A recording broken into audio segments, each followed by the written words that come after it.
Hello and welcome to another video tutorial with Marklin of Sweden. Today we're gonna make planks, wooden planks. And the planks will be made of balsa sheet, different thickness to get different width of the planks. These are typically found in the part of your shop where they sell stuff for aero models and not typically where they sell the train, so that can be a good thing to know. We will also be making a tool, or actually a set of tools to enable large-scale manufacturing of planks. This is especially useful if you have like a sawmill theme on your layout, and you will need both planks for the sawmill area and also for transport. So then this tool is very useful. Otherwise, planks can be cut from balsa wood using a steel scale and razor blade, and they can even be purchased ready-made, but that's not very useful if you need a lot. Let's get to it! I use a 4mm thick plywood fast base in these tools, and I make a rectangular piece which is 20mm wide and 40mm long. Then I mark so I get a total of 2 crosses in this section. Each tool will be 20 by 20, so what we're doing here is actually 2 tools at the same time. And I cut these with a saw, so here comes the 2 crosses out like this. Alright, now we have the base for the tools. I use a 1mm thick balsa sheet as a spacer in between the razor blade and the 4mm plywood. This dimension will set the thickness for the planks we'll make with the tool later. For the other tool I reduced the thickness by grinding a bit, so I ended up about 0.8mm with the other tool.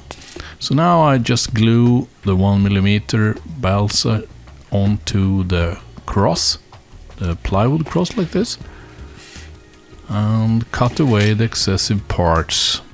If you want to go thinner than 0.4mm, it's no longer possible to cut the plankings from balsa wood. Then you need to move over to some harder type of wood, because the balsa wood will not look good. Next step is to add the cutting part, which is a razor blade, which I just tear apart into 4 pieces. These razor blades are glued in place using a fast set glue, like this. To make sure that the razor blade stays in place, I wind a few wounds with cotton thread around like this. And we're ready. Here are the 2 tools with the 2 different dimensions for the wood. We will now cut the planks from balsa wood. This is a 1.5mm thick sheet. I sliced this 1.5mm sheet into 45mm long section, which corresponds to about 5 m length lumber. And then it's just to start the cutting. And as you see, it's quick, and we produce a lot of planking quite quickly with this tool. The balsa wood by itself is kind of whitish in the color, so I dye the planks to 2 different colors. A fresh wood type color, which is a mix of acrylic yellow and burnt umber. I mix the yellow and the brown color with a brush like this, so I get the tone I'm looking for. It should be a kind of ugly yellowish brown.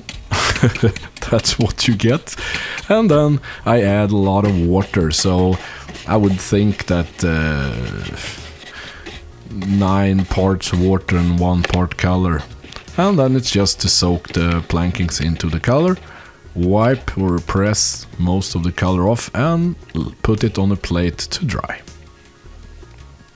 Planking, which is supposed to be part of sheds and things that will be aged, is instead dyed into a mix of burnt umber, black, white and yellow.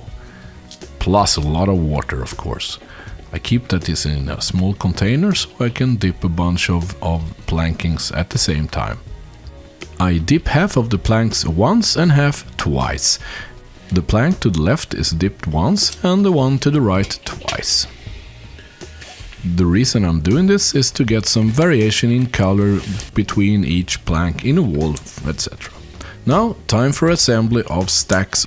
I start with a layer of spacers, put some fast set glue on top of each of them, and then the first layer of planks on top of that. Another layer of spacer, and more planks on top of that. 4 to 6 layers is perfect for one stack. And this is what it looks like when done. Here you have to the right the aged plankings and to the left the fresh ones. Also the fresh ones are in the front stack. So, even a simple tool can make quite a difference when you're making a lot of something. In this case, planks. So, if you like this video, please help me by giving it a thumbs up. If you want to see more of the videos on this channel, please subscribe to the channel and you will get a notification once next video goes live. Until that happens, see ya!